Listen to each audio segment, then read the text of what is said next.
Shoestrings and Empty Nests. Hello, everyone, and welcome to the podcast of The Ordinary Maverick. This is Ajay, your host, an ordinary maverick sharing real life thoughts and experiences and maverick tips. If you haven't hit the subscribe button yet, please do so, and you will not miss another episode. Shoestrings and empty nests, it's funny how some phrases just stick with you and also relate more than others to you and your life. For me, these two phrases bring back different memories over the years. Shoestrings or shoelaces, such ordinary things, right? But important. I mean, one can't wear shoes if you don't have shoestrings. And of course, they are readily available, pretty cheap, and something that one doesn't think twice about. Over the years, there's fashion associated with shoestrings as well. Different colors, bright, neon ones, as well as having matching laces for your shoes or even customizing the laces as per the shoes. Fascinating how the accessories to our dressing from head to toe have evolved over the years. That is definitely something to explore further in another podcast. For this one, let's look at the origin of the phrase on a shoestring. I'm sure we have heard it and also used it ourselves.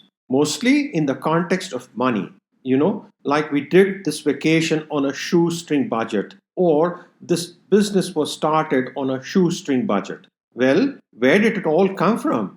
Shoestring typically means a small amount of money which is generally not enough to fulfill its intended outcome.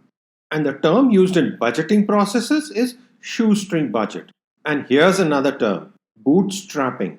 It refers to those who live or work with shoestring budgets but learn to stretch their resources. Interestingly, there are a few theories on its origin. One theory is that sometimes when a shoelace breaks, we often stretch it to tie our shoes or then leave part of our shoe open. Well, it's the same with money that must stretch to achieve the bare minimum. That's why it's called a shoestring budget. Another theory is that in olden times there were these wandering peddlers who would sell or trade small items going from town to town. These items included needles, pots, and shoelaces. Apparently, shoelaces were very popular, and these wandering peddlers charged very little and also earned a very meager income. So some believe that this is the connection of the term shoestring to a small amount of money. In any case, there is no firm understanding of the origins of this phrase. However, it is one that is widely used, especially with money, or shall I say, the lack of it.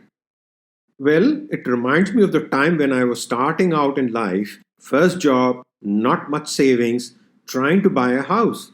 I've spoken about that in an earlier podcast too.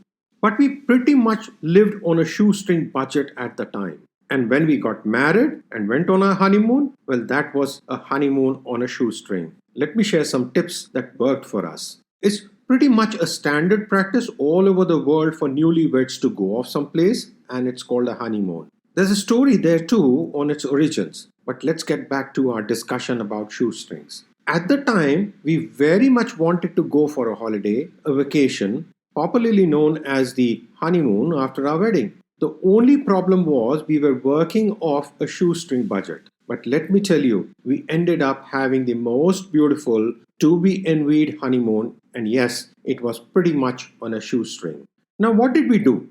Firstly, we avoided all the typical honeymoon destinations. These were super expensive and came with premium costs.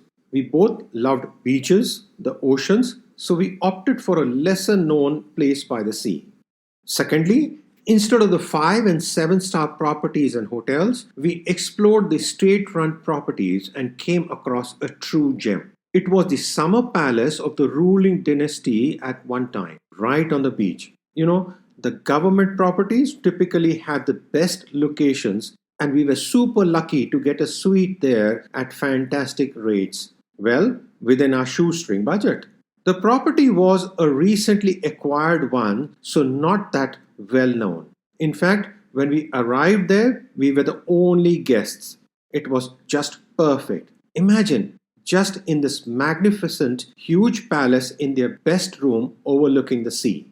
The rooms were palatial, with a living room, huge bathroom, and a beautiful balcony that was so big it had a bed for lazing and enjoying the sea view.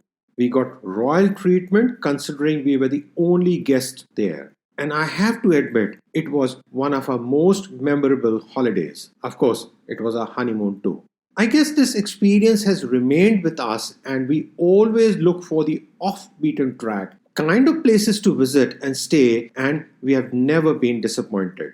During that time, we traveled by train in the air conditioned first class coupes. These are for two people, very private and super comfortable, and again, easy on the budget as compared to taking flights. So, fellow Mavericks, vacations, even honeymoons can be done with a shoestring budget. Don't let money be the limiting factor in satisfying the maverick spirit of exploration. Take note of the tips. Look for state-run properties. Off-season is always better, and off the beaten track, less touristy places. Believe you me, you not only get the best price, but also have the most amazing quality time, and not to mention the added bonus of discovering new ground before the tourists have done so. Speaking of shoestring budgets, here's something interesting that I have come across. Gardening on a shoestring. Now, what does this mean? Often we see gardens and feel, gosh, I wish I had space to have a garden, or I would love to have plants but just don't have the money. We go to these gardening shops and the prices of plants and pots, as well as all the other things that are needed, soil, etc., can be a deterrent to our gardening intentions. One of my hobbies is gardening, and I love it. Over the years, have loved creating gardens wherever we have lived. Costs? Well, next to nothing. It wasn't so much about the money per se, but more for the sheer joy of creating something that gives so much joy and having fun while doing so. So, I would grow from seeds and in whichever container or grounds that were available at the time. Old kitchen utensils, buckets, cans, mugs, and the end result? Sheer beauty.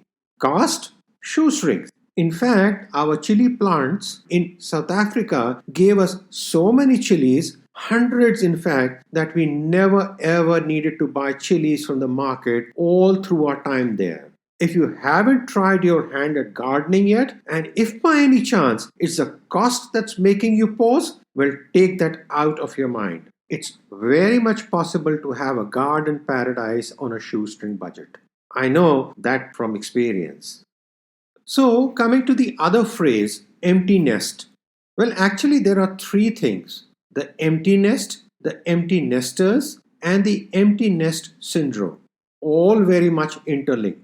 An empty nest or empty nesters are homes where grown up children have left home for study, work, and there are unoccupied rooms in the house, and also the parents are left behind, commonly referred to as empty nesters. And the grief and sadness that results can lead to the empty nest syndrome. There are three things that empty nesters feel. One is grief, just that feeling of sadness. Two, emptiness. Suddenly life can feel empty. And three is fear and worry, the uncertainty and being afraid of life ahead. I mean, think about it. For years, more than a decade and a half, or even 2 decades in some cases, where our lives revolved around children. Now, suddenly, the kids are gone and the parents are left alone. It's like a boat that's lost its rudder.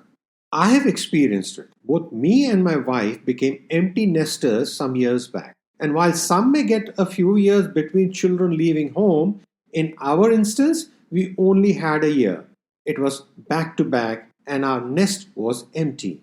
I have to say, I didn't quite take it that well. It was a challenge for me to walk past their rooms, feeling the emptiness and knowing that our girls were not there. So I found a solution. Keep the doors closed. Yes, it may sound funny, but just the simple act of closing the door hugely helped. I could just kind of pretend that they were inside their rooms and not feel the emptiness each time I walked past an empty room. Both my wife and I went through this period of adjustment as empty nesters. Perhaps it will resonate with some of you listening in too. It was almost like one has withdrawal symptoms, like such intense feelings of loneliness that would just set in, and you really missed the kids. We would call them constantly while having dinner, on outings, speak about them enjoying this dish or this place, and so on and so forth. And then at some point, the switch happens. I'm not entirely sure when, but one begins to feel more and more proud of the children's accomplishments and starts planning one's own time, including vacations. I remember one of our first vacations without the girls, just me and my wife, and we went down to the coast in South Africa. It was almost like coming to a full circle. We had our first vacation, remember the shoestring honeymoon by the sea? And here we were with our daughters off to college, once again back to a vacation by the sea, just about close to 2 decades later. Different periods of life help us grow and learn. I must say, from shoestring budgets and vacations to enjoying being empty nesters, life's an amazing journey, and especially with that maverick spirit. I mean, we just started seeing the bright side to it all. We didn't need to wait for school holidays.